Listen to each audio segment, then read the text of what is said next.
It's a lovely Tuesday evening, and you're tuned to Invicta 98.9 FM. It's time for Ground Zero on your station where we talk about topical issues in the polity. Today, on Ground Zero, as always, we will be picking up some snippets, and with guests in the studio, we discuss and analyze all these items to see how it resonates with us and, of course, how we understand all of these issues. My guest on the program today, I have a media consultant and a public affairs analyst, Zwahu Yanwaidi. Zwahu, you're welcome to Ground Zero. Thank you indeed, Ehis.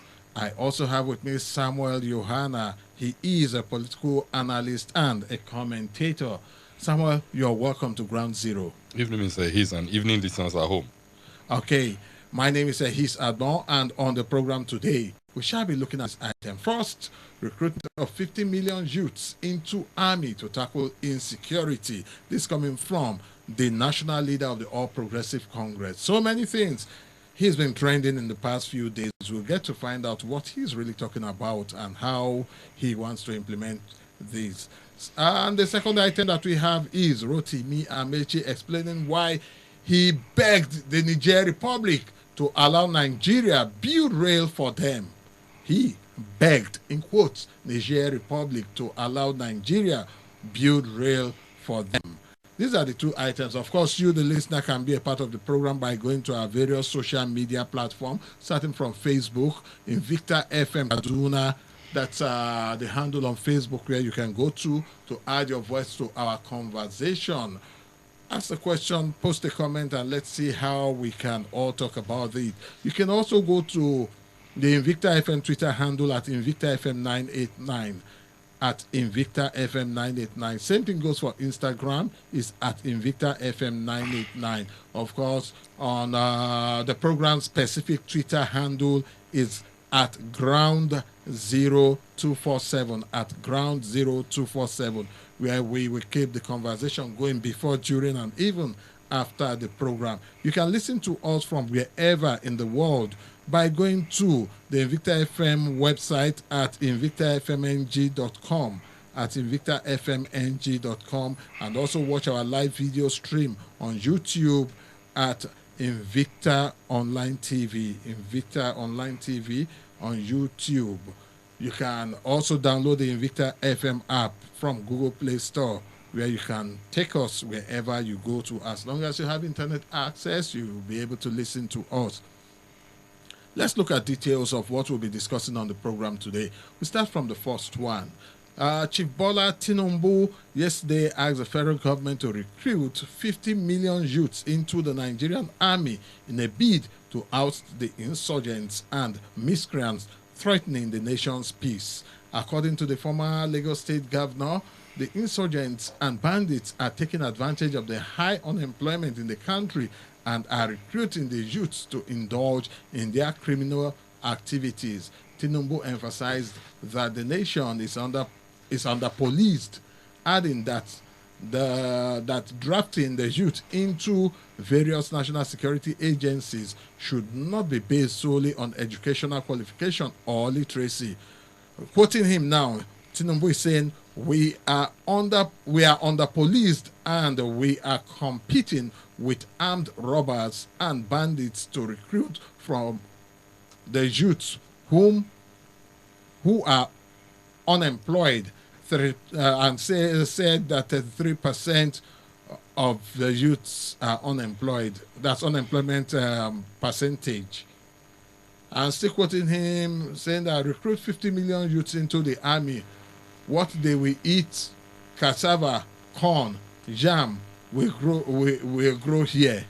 Don't talk about illiteracy. Nobody who can hold a gun, who can handle a gun, who can cock and shoot is technically competent to repair a tractor in the farm. The Ashiwaju stated while addressing guests at the 12th colloquium organized in his honor. At the Kano event, which also served as a celebration of the APC chieftain's 69th birthday, he urged the government. That's that for the first item. Let's look at the second one. Rotimi Amaechi, the Minister of Transportation, has explained why he begged the Niger Republic to allow Nigeria extend the $1.95 billion Kano Railway into the country. The railway is expected to run from Kano to Dutse, Katsina, through Jibia, and will end at Maradi, Niger Republic.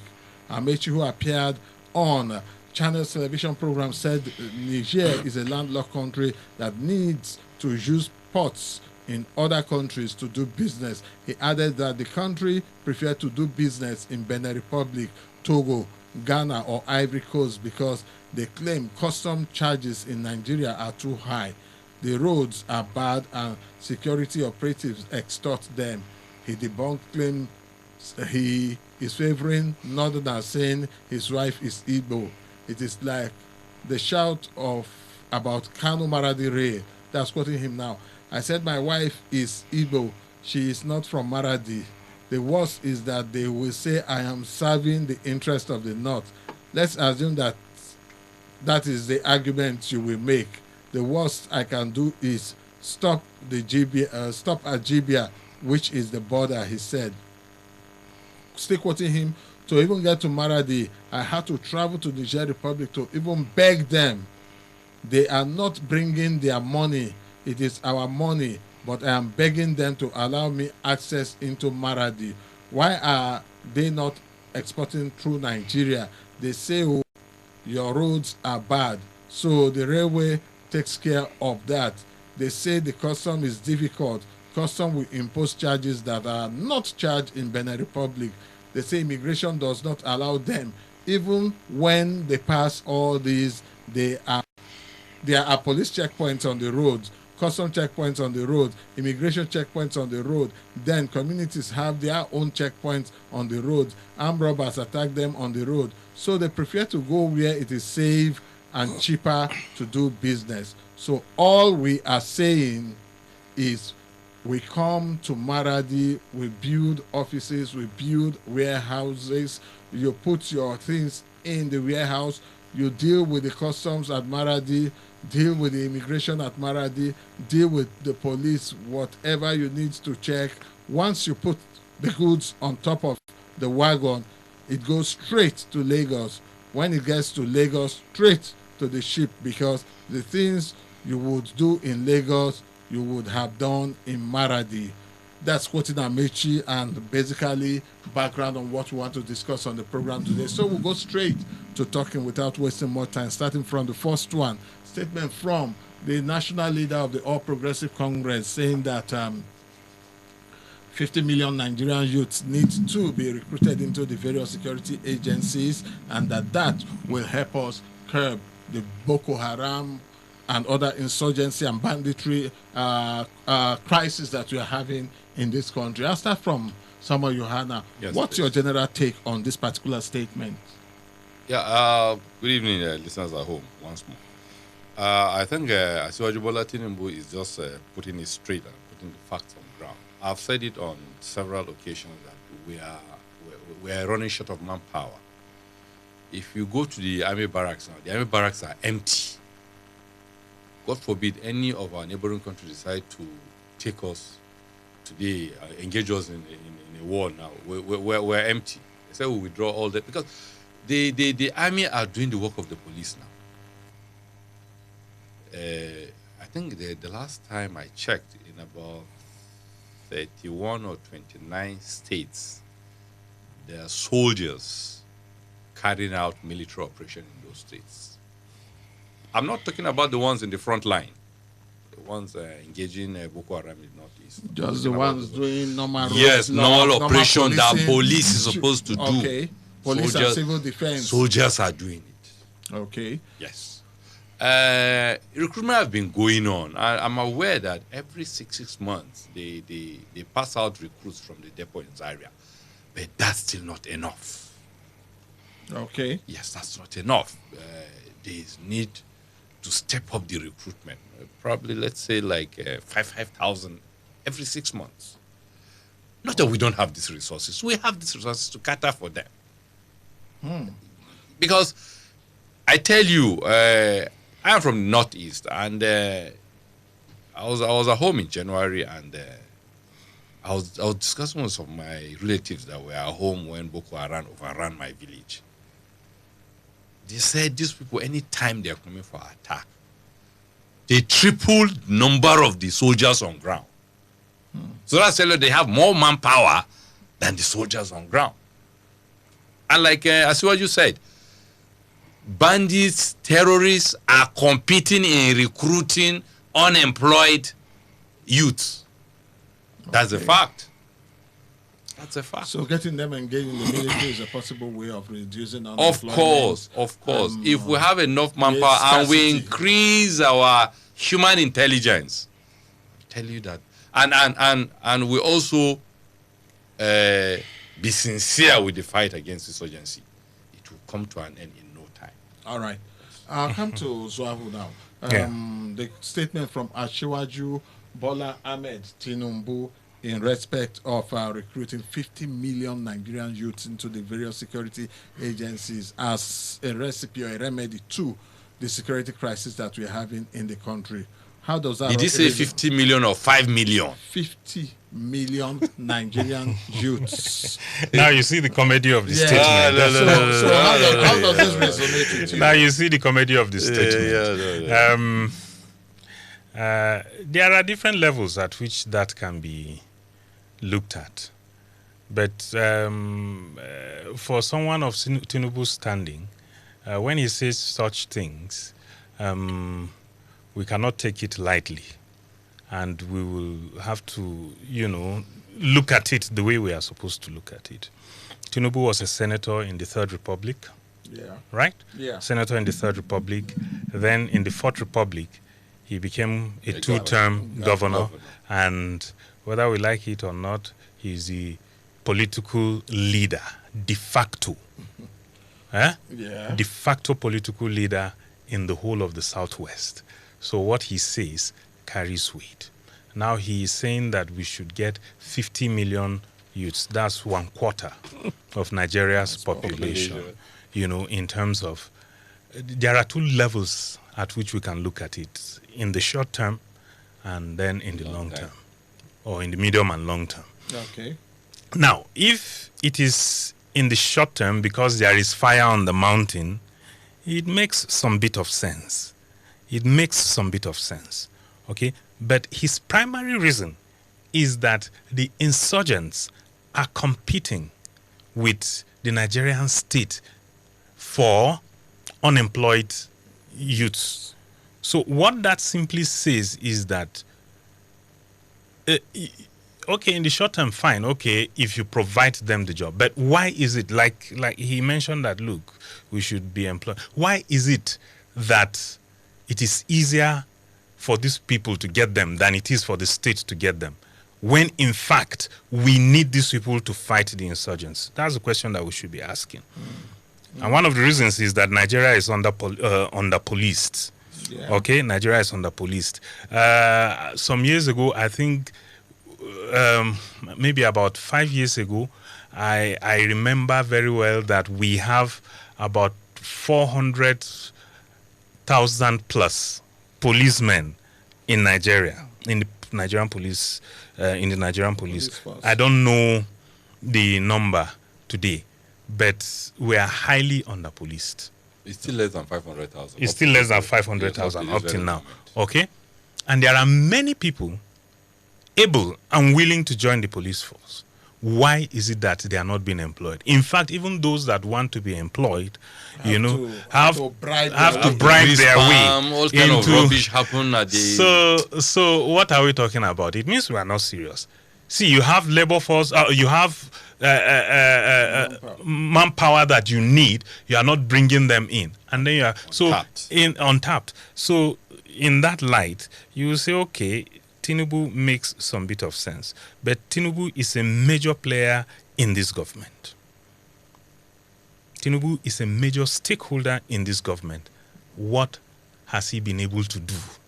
Okay, and all of us, I mean, it is not a hidden thing. He has ambitions. Okay, that is one level at which we can look at it.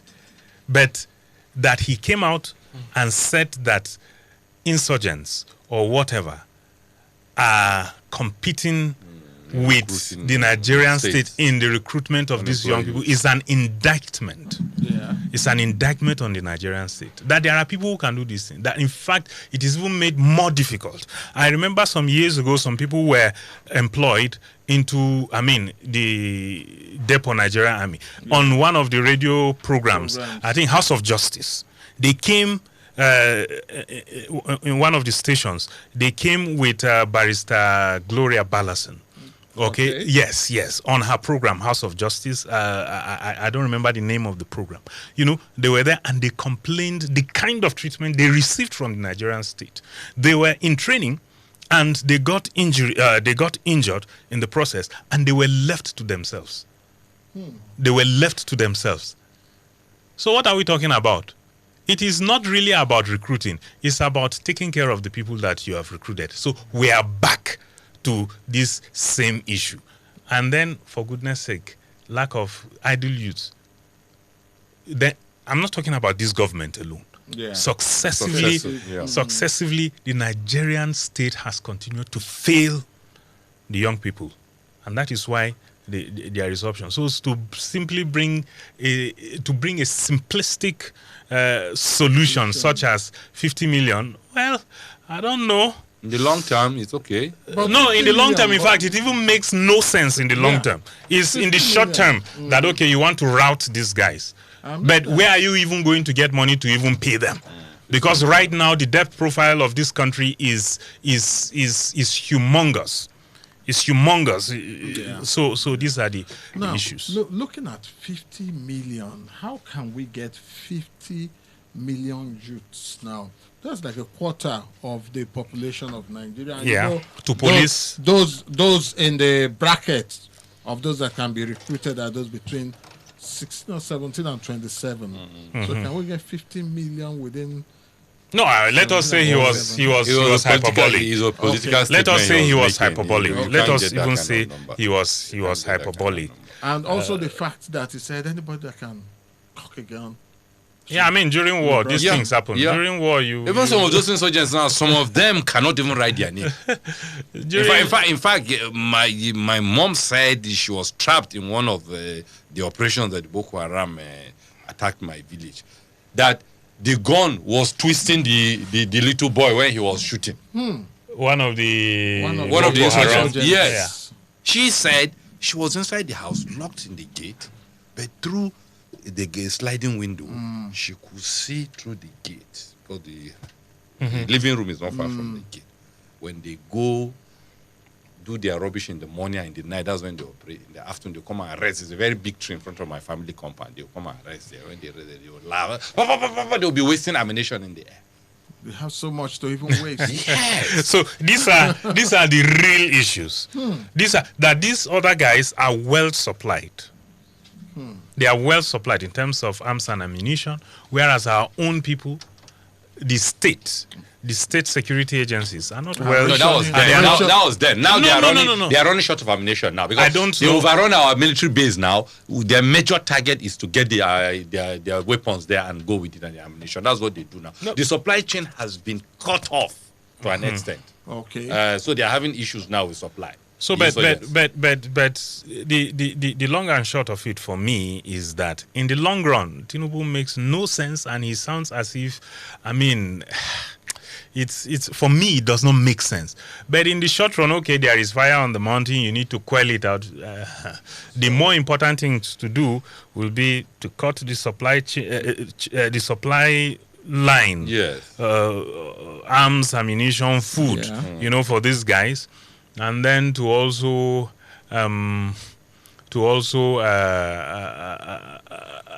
provide for our own security agents, so that they're able to address this issue. Okay, now looking at his statement now, and also knowing that he is looking at 2023 to take charge of the nation, because all said and done, that's what Tinubu has been angling for. I have seen so many messages out there floating and flying and all of that. And this as a strategy, is it a possible strategy that you feel Tinubu can use to reverse this present trend of insecurity in the nation?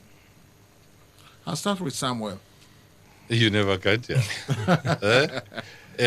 How someone said, "But I said now quite I say, but what was that saying, even? But I said no quite I say Anjaraba.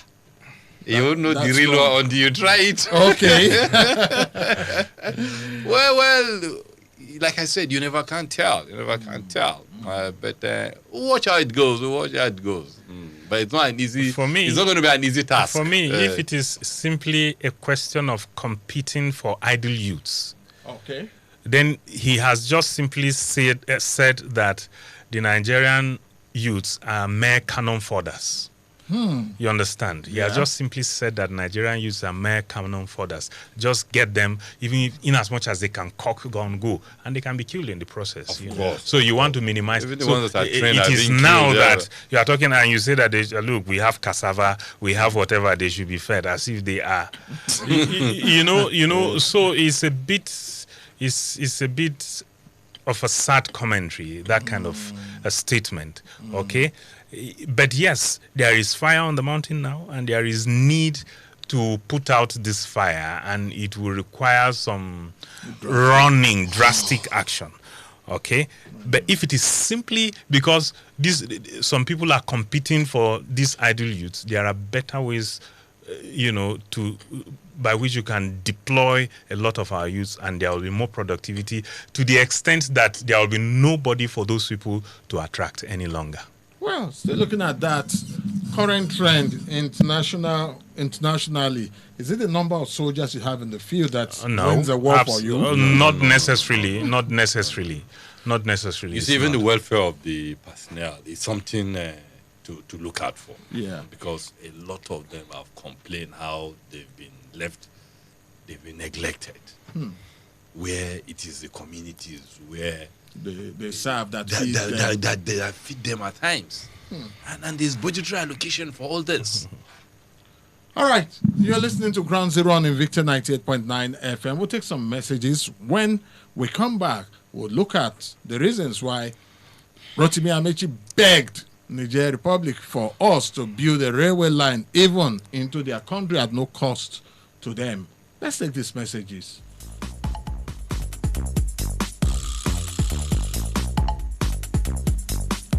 Welcome back from that commercial timeout. The program is Ground Zero right on Invicta 98.9 FM. And before the commercial break, we looked at Tinubu that wants Nigerian government to recruit 50 million youths into the armed forces. Next, we'll be looking at the message coming from Amaechi, the reason why he begged Niger Republic that they should allow us to please use our money to help them build a railway from their country to Nigerian ports. And some of the reasons being that they claim that it is safer for them to use Benin Republic, Togo, Ghana to link them to the port since they are a landlocked country, and that our security agents extort money from there, our custom extort money from them, our immigration do same. That's the reason why he had to go and beg them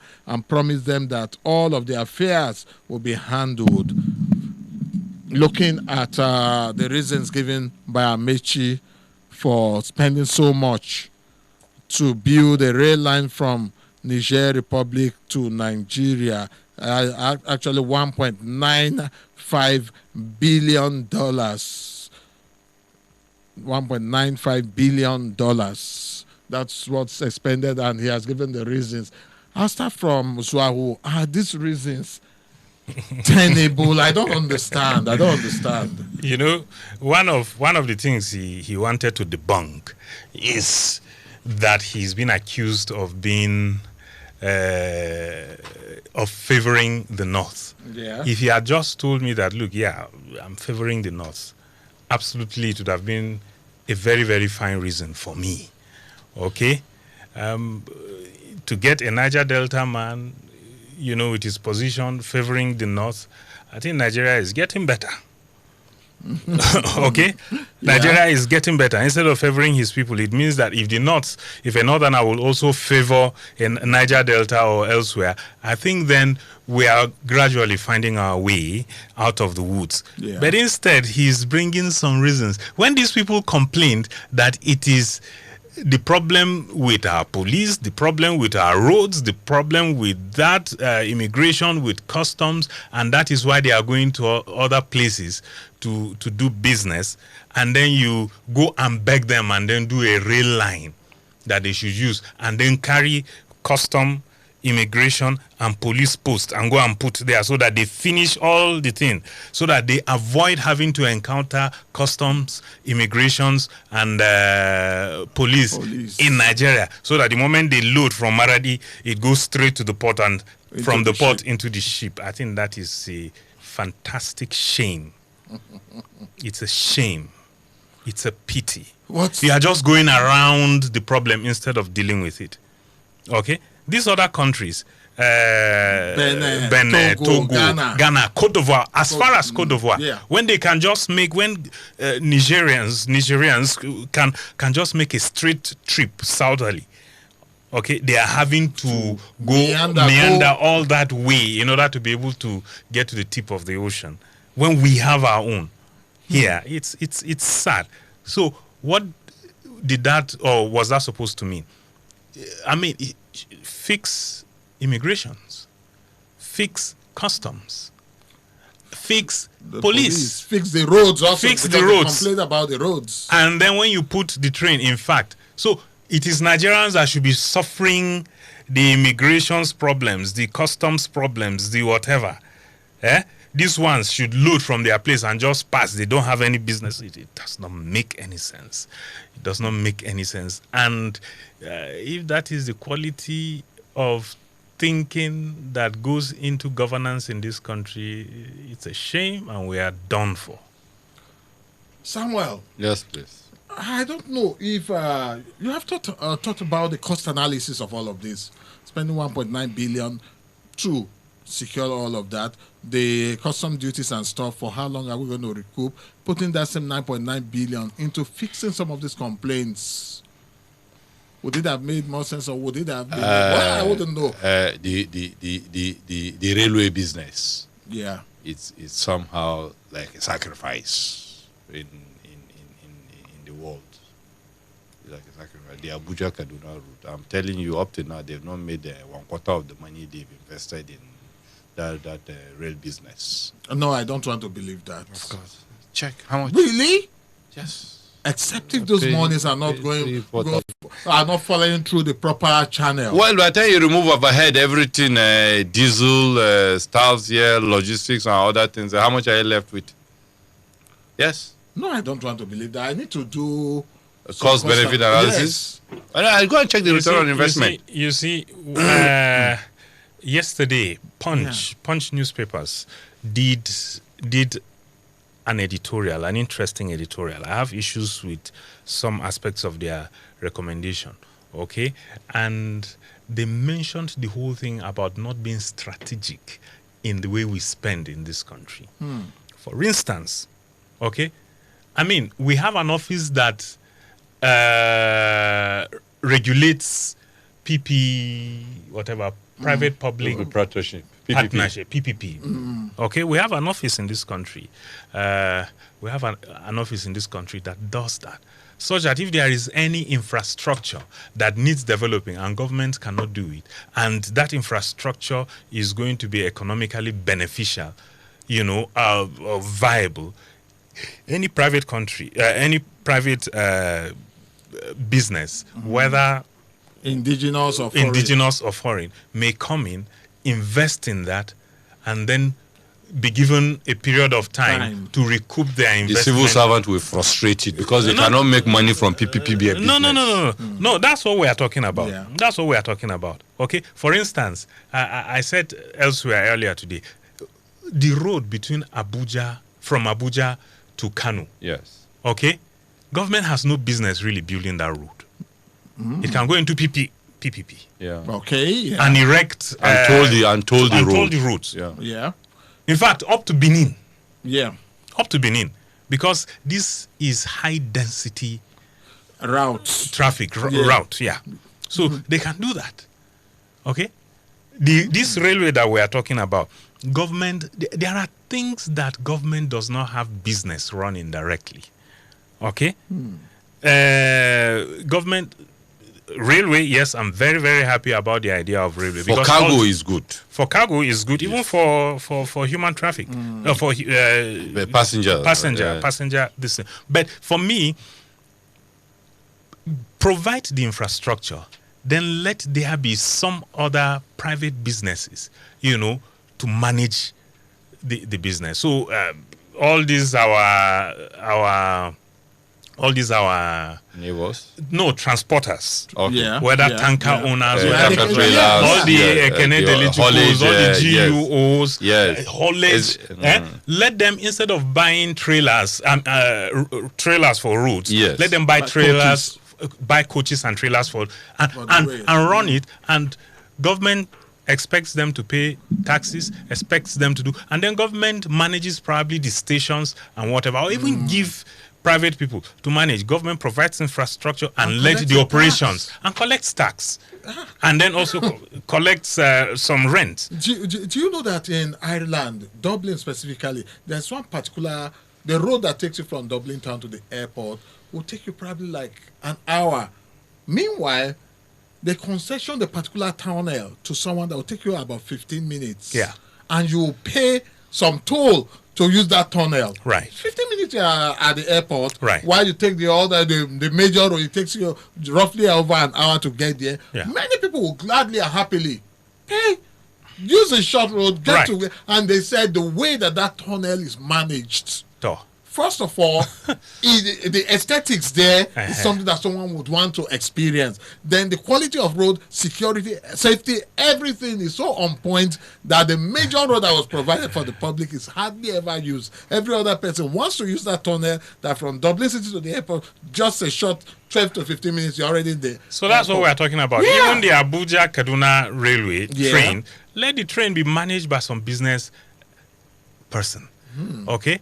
In fact, one of the major problems why railway did not, take shape very seriously, come back, make a very good comeback in the 90s during Abacha, was because these private transporters, fought against it because they felt that they frustrated it. Even after $8 billion was had been put into it. Okay, and at that time, Abacha also wanted to continue the Tezerche thing.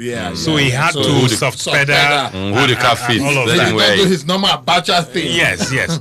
But if he had thought well that time, he would have said, no, we're only going to lay the infrastructure. You people will manage it. Yes. So instead of, in the next 5 years, instead of buying tankers and trailers for roads, buy them for wagons. So we are going to migrate you gradually. So by now, most of our roads would have been so. We should look at these private, public-private partnerships, as a means of. We can't continue what we are doing and expect different results. 081400989 is the number to dial, and 07087800989 are the numbers to dial to add your voice to our conversation this evening on Ground Zero. And we have looked at the suggestion from Tinubu that 50 million youths should be drafted into our security agencies, and also the plea by Amaechi to the Niger Republic for them to allow us to lay a track. Hello, good evening, welcome to Ground Zero. Good morning, good evening. Good evening, what's your name and where are you calling us from? I am Awusko from Nasarawa. All right, Awusko, let's have your take. It's really unfortunate that the federal government wastes such a humongous money to build railway to Niger. Where do we stand to benefit from that episode? And the other one, government is competing with Boko Haram to recruit soldiers. Our youth are not going to be used for expendables. Our youth must be channeled for better work. I rest my case. All right, thank you, Awusko. Hello, good evening, welcome to Ground Zero. Hello, good evening, sir. My name is Comrade Gabriel. All right, Comrade Gabriel, you are welcome to the program. Greeting to his and the guest at the studio there. Thank you. In fact, talking the minds of Nigerians. It's unfortunate and regrettable that Amaechi will make that comment when even the president himself recently said that our border between Niger and Nigeria, these are the area that arms are used to imported into this country. It's unfortunate. I think it's an encouragement to the government itself if we do respect to Invita. Because if the minister can be able to say something that is begging another country when Nigeria has nothing at all to show of a project, then it's unfortunate. It's unbecoming of some governor. You can see Abuja, Kaduna, Kano Road. For how many years now that road has been awarded? And unfortunately, he is saying that even the money recovered recently transferred from London, that those roads are going to be embedded on those roads. What of the budget they have located to? It's unfortunate. And 50 million Nigerians to be employed as youth, to be employed as soldiers. I think the government should come out openly that they have failed, so that Nigeria will know that they failed, and let us reorganize ourselves, recruiting forces, so that they can be able to force. Because if you have that, they are saying that a $1 million has been paid. And up to now, nobody is saying, the Minister of Defense, the other chief of army staff will say the armies are not properly recruited. So what we are pleading seriously is that let them go back to the drawing board, make sure that these things are properly done. Okay. Thank you very much, sir. Thank you so much, Comrade Gabriel. Hello, good evening. Welcome to Ground Zero. Hello, good evening. Good evening. You're welcome to the program. What's your name and where are you calling us from? Yeah, Oga. Say again. Engineer Oga. All right, Engineer Oga, let's have your take. My brother, thank you so much for speaking Nigeria voice. I want to talk about Tinubu. All right. Tinubu is agitating to enter the politics. Maybe he wants to be a president, as he said. But Tinubu is with us since. The problem that we are having, see plenty people retire from government work, no pay, nothing. Now, hello. Nigeria are suffering. Now, if, as my brother have just earlier said, if they know that they cannot face this insurgency, then they should just come out plainly. Our youth are not going for ritual. I mean, there's something that they will just finish them. They have much to do. They have much better things, not to go to face Boko Haram so that they finish them for us. Nigeria are tired of what if they cannot rule Nigeria, they should come out plainly and tell us what to do. Okay. Thank you. Thank you so much. Thank you. Hello, good evening. Welcome to Ground Zero. Good evening, Mr. Good evening to the guest in the studio. Thank you. Good evening. It's Francis calling. All right, Francis. Honestly, it's quite unfortunate to hear the statement coming out from those we call our leaders in this country, both the Tinubu and Amaechi, again another country citizens for him to build railway to their country. Which railway leads to River State, where Amaechi comes from? Which railway leads Abuja to Rivers or to Lagos or to any, even the Meduguri is talking about, or Katsina? Is there any railway from Abuja to Katsina that is begging another country for which $1.95 billion to build railway from Kano to Maradi? You know, the shameful statement. These people doesn't think before they speak. And Tinubu is talking about recruiting 15 million youths into Nigerian military alone. I mean, these people are into military. The ones that can be pushed and killed instead of establishing companies, industries to employ our graduates. Yeah. And make way for the undergraduate to be equipped with skills.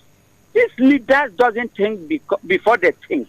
They're only making fool of themselves, thinking that they are deceiving us. But very soon they will know that Nigerians have become wise than them. Thank you. Thank you so much, Francis. Let's take our last caller this evening. Hello, good evening. Welcome to Ground Zero. Hello, good evening. Good evening. What's your name and where are you calling us from? I'm Chief Sebastian from Maraba Radio. All right, Chief. Let's have your take. First, I thank your guest. Thank you. He made us proud, and I pray that such people you are bringing should be help to rule us so that we will enjoy life. Well, Niger Republic Railway by Amaechi is not supported. If they have not put our money there, let them withdraw the money. Use it Kaduna Abuja roads, Enugu Port Harcourt roads, Lagos Ibadan roads, and all Nigerian roads. We want them to be well established before begging Niger Republic. Let them stop the project. It's not good. Then employing 50 soldiers to go and face Boko Haram. It's not good again. We need infrastructure. We need it. Let them use some money, pay retired workers, pensioners arrears. Many pensioners are dying, leaving what they're supposed to enjoy. Let them carry money, pay them so that they will enjoy life. There are many things we're supposed to do here than begging Niger to do railway. Haja is not good. May God forgive us. We thank your guests. We thank Invita, and may God help to give us good leaders. We need a good election in this country so that we will be able to vote those who rule us, lead us very well, not rulers but leaders. Thank you very much. All right, thank you so much. And that would be the last call we're taking on the program this evening. Like I always tell you, our various social media platforms are open for you to also add your voice to the conversation. And we sincerely love and appreciate the likes and the shares. But I would also sincerely would want you to also add your voice. Make some comments and let's read it out right here on the program. Okay, let's come to our guests now and get parting shots from them before we wrap up the program. I'll start from Samuel Yohana. Yes, what would be your parting shot on the program this evening?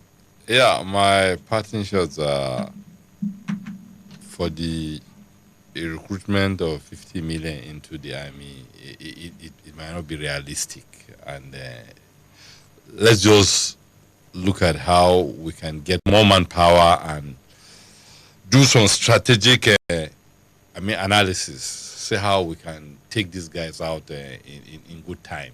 And for Amaechi begging Niger Republic, you don't have to beg to take a rail into somebody's country. You can leave it at the border. Since their complaint is that, let them connect. Their issue is that within Nigeria, they have a lot of challenges. The immigration, our customs, police, communities, and the routes. So once we take the rail to the border, then they take it up to their country. All right, I'll come to Zwahu Yanwaidi. What would be your parting shots? I don't know whether I have any serious parting shot beyond the wonder at the quality of thinking that goes into the governance or the governing of Nigeria. I really wonder what quality of thinking.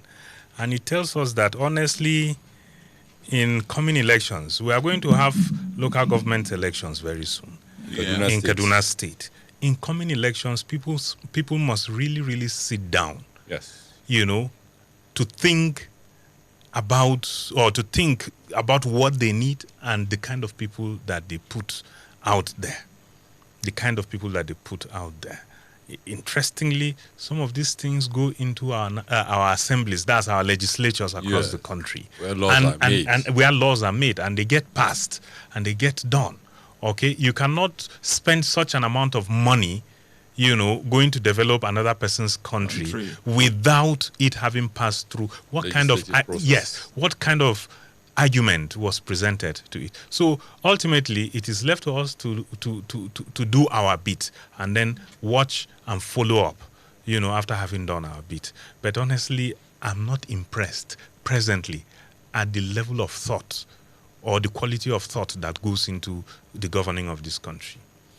Well, I guess that's about the size of the program today. Believing that we've been able to lay this on the table for you to take an informed or make an informed decision in respect of all that we discussed this evening. But one thing that I'll say to you today is that the fact that the project Nigeria is a project for all of us. No one should be left behind. No one should take a backstage or a back position. We should all come out and add our voice to the conversation, because it is when we join forces that will be able to move Nigeria forward. I want to appreciate Samuel Yohana this evening for having time to be on Ground Zero. Thank you, Mr. Hayes. And to Zwahu Yanwaidi, thank you so much for having time to be on Ground Zero. Thanks indeed. And to you, the listener, I sincerely appreciate you, because it is because of you that we are here talking. Because if it's just for us, we can be in any office and gist. But because we want to carry everybody along, that's why we are out here. My name is Ehis Adbon. Call me the Peacemaker. Next week, not next week. This weekend, we'll be on again on Saturday from 4 to 5 for another package of the program. Sincerely appreciate you all. I'd like to say a very big thank you to Wisdom Agulana for showing us to the world, and also appreciate Hilary Ziniet, who's been standing by with us in the studio. Until then, like always, plant a tree today, water it and watch it grow. May the good mighty Lord bless and keep us all.